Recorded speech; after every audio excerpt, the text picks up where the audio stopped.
नमस्कार।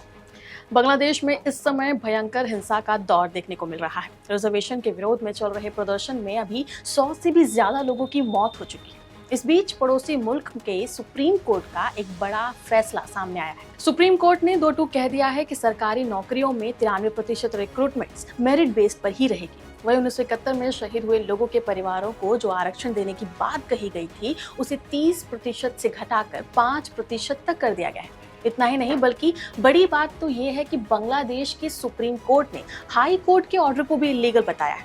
असल में 2018 में शेख हसीना की सरकार ने ही उस कोटा सिस्टम को खत्म कर दिया था, लेकिन फिर ये मामला हाई कोर्ट में गया और इसी साल पिछले महीने फिर वो आरक्षण लागू हो गया, जिसे बंद किया गया था। उसके बाद से ही पूरे बांग्लादेश में हिंसक प्रोटेस्ट देखने को मिल रहा है। आलम यह है कि कई यूनिवर्सिटीज बंद हो गई है, इंटरनेट सस्पेंड किया जा चुका है और पूरे देश में कर्फ्यू लगा है। अब जब सुप्रीम कोर्ट ने उस विवादित कोटा सिस्टम में इतना बड़ा बदलाव कर दिया है, तो माना जा रहा है कि शायद ये हिंसक प्रोटेस्ट रुक सकता है।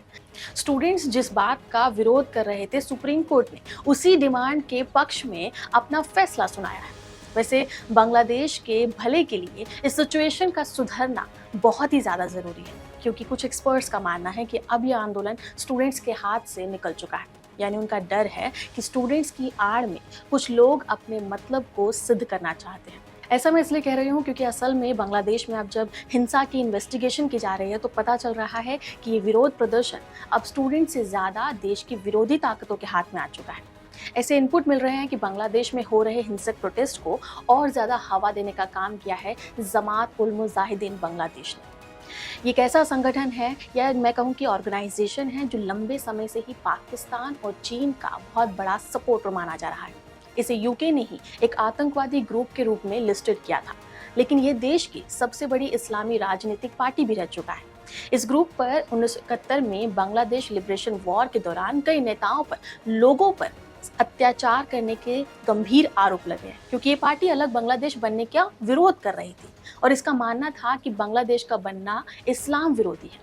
अब ऐसे मौके पर उसका फिर से ताकतवर हो जाना ना तो बांग्लादेश के लिए अच्छा है और ना ही भारत के लिए। इसी वजह से कहा जा रहा है कि बांग्लादेश में हो रही हिंसा का असर भारत पर भी बढ़ सकता है।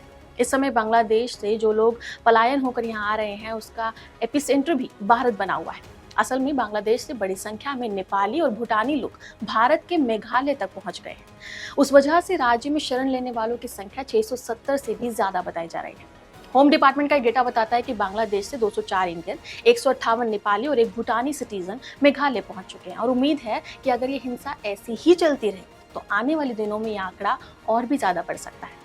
ऐसे में अनस्टेबल बांग्लादेश की वजह से भारत में इलीगल एंट्री की घटनाएं बढ़ सकती है।